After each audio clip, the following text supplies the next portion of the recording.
Yo, what's going on, guys? It's Houston Sports Talk back in another video today, and today we're going to be talking about the Boston Red Sox potentially trading for Dylan Cease, pitcher from the San Diego Padres. As reported today by Bleach Report and other MLB sources that the Boston Red Sox have interest in trading for Dylan Cease. There's been a lot of trade rumors for Dylan Cease, and there have been talks about the Padres potentially trading Cease or Michael King, and nothing has happened yet.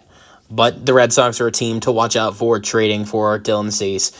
I want to note that it was reported also today, a little bit after the interest that the Red Sox have in Cease, that they are not interested in trading young hitter Wilyer Abreu for Dylan Cease in a potential deal. Dylan Cease had a 14-11 record in 2024 with a 3.47 ERA. He, in 33 games, had 33 starts. And let's also mention that he's a strikeout machine.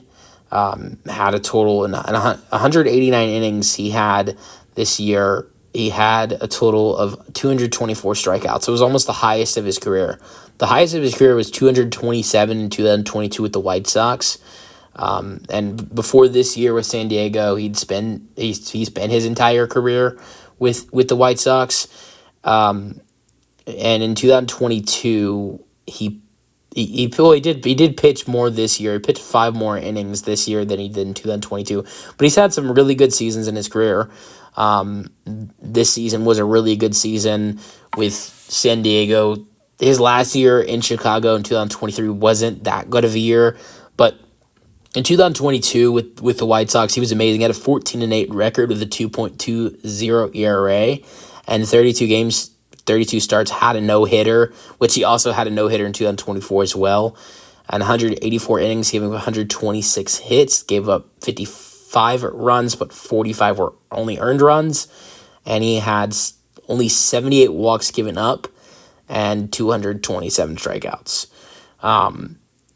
But I mean, he has had some years where he's given up less walks, but if you look at 2019, 2020 two seasons where he did not pitch that much, only 14 games and 12 games. You look at the other years in his career from 2021 through 2024 where he's pitched either 32 or 33 starts. The walks are higher, 68, 78, 79, 65. So actually his lowest walk season was actually this past season, 2024. He pitched the most innings he's pitched in his career. This is impressive. But it's the most innings he's ever pitched in any season of his career, and gave up the least amount of walks he has in his career. So the walks were down, the innings were up, the walks were down, and that's I think a really productive thing for Dylan Cease's season this year. And I think it would be interesting to see the Red Sox make a trade for him. I mean, they have a good amount of prospects in order to land him. We'll see how a deal would go to get the deal done. But I think this Red Sox rotation as of right now looks great already, even without him. And I think this Red Sox rotation becomes a lot more dangerous if you add him in. You added in Garrett Crochet from the White Sox, so this would be another White Sox ace you add in, and Cease and Garrett Crochet would be reunited. You have Tanner Houck, who had a really solid season this year with a 3.20 ERA, and he had a really solid year and is an all-star. I don't think he was an all-star this year, but he's been an all-star in his career. And you also have Walker Buehler didn't have that great of a regular season with the Dodgers, but had 4 games and 3 starts with the Dodgers in the postseason during their World Series run. It was huge for the Dodgers in the postseason, and has had other really good regular seasons. Just this year was a really banged up season for Walker, and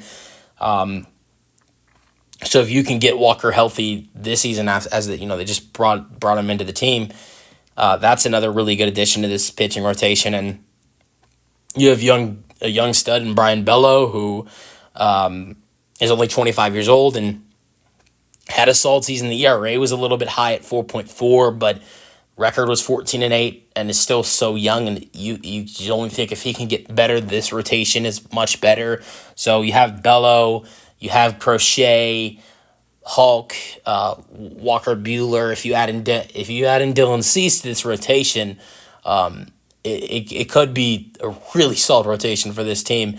Not to mention, you also have Cutter Crawford, and I know Cutter Crawford didn't have an amazing season. ERA was like 4 something, but the record was really bad.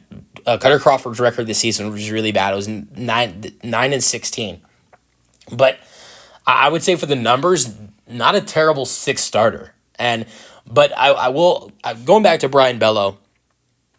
If Willie Abreu is off limits in this potential Dylan Cease trade, if we're gonna go back to Brian Bello, I actually don't know if that would be one of the players that San Diego would want. You're gonna get rid of a stud pitcher, Dylan Cease. Maybe you're going to want another potential stud pitcher back. He's young. He would be a solid addition for the San Diego Padres team. I don't know if they would want Bello. I know if you don't get Abreu, maybe you want Bello. Maybe you want both. And so, but they don't want to give up Abreu. I don't know if Bello's in trade talks. But if I'm Boston, no trading Bello. I think he can have a really. I believe he's going to have a really good 2025 season. And same thing could be for Willie Abreu. But as of right now, I like the way this Red Sox team looks. I hate that my Houston Astros lost Alex Bregman to them, but I'm not going to get jealous I think jealous is the wrong word to use, but I'm not going to get my feelings hurt about the signing. Bregman made his decision. I don't agree with it, but we're going to talk baseball and we're going to be real. The Red Sox look good this year. I really do. I think a couple of these AL East teams I think have got better. I think Toronto looks more improved this season. They've really added in. I think Boston looks improved. The Yankees, I don't know with them. I feel like they're more this. I think they've gotten worse. The Yankees have, but not by much. So I think the Yankees will be not as good as they were last year, but it's not going to be they're still going to be good, but they're just not going to be. I think losing Juan Soto hurts, but they've found ways in order to help his loss. But still, I see them being good, but just not as good as they were last year. And then the Orioles, I don't know. The Orioles, I think with the Blue Jays and the Red Sox getting better, I don't know where it is I don't know what kind of year it is like for the Orioles this season.